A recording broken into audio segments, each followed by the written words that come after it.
Will the government take away ChatGPT or any of our favorite AI tools? Probably not, but world leaders and AI experts agree that AI needs to be regulated. They just don't know how. And that's what's been discussed recently in the White House and at the AI Safety Summit in the UK. What is the latest in AI regulation and what measures are already in place?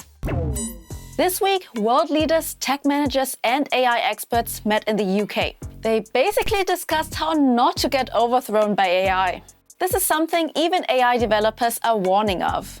I do think it's one of the existential risks that we face, and it's potentially the most pressing one. If this technology goes wrong, it can go quite wrong.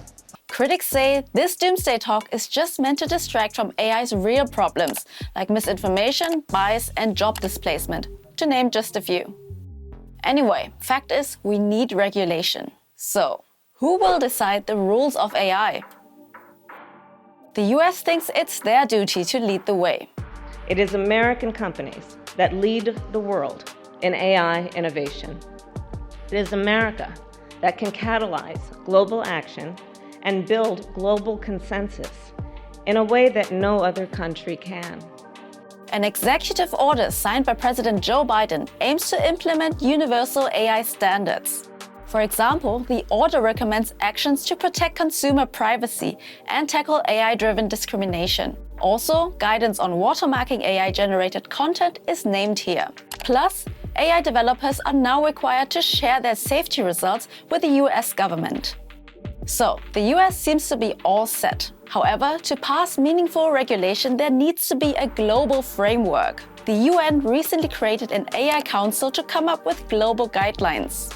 And the G7 reportedly agreed on a code of conduct for developing AI systems. What else is being done? The EU is in the process of passing the AI Act, its aim to regulate AI applications based on their risks. Low-risk applications such as spam filters for emails will likely face no regulation. High-risk AIs like recruitment systems will face serious regulation. Unacceptable risk applications like biometric surveillance will be banned completely. In India, AI regulation wasn't an issue for a long time, despite experts' warnings. But after the EU set the tone with the AI Act, the government had a change of mind. Specific standards still need to be agreed upon. India's tech community has some suggestions already. So one is, it needs to be bias-free. It could be gender bias, it could be community bias, racial bias, these things. The second is accountability. I can build an AI system, I can use it in many applications, but then if it fails, who is accountable? Is it me, the builder of that system? Is it the person who deployed this? For now, the debate in India is focused on the protection of user data. The ethical aspects of AI usage, however, haven't taken center stage yet. Do you think AI poses a threat to humanity? Or are you more of a, what's the worst thing that could happen type of person? Let us know.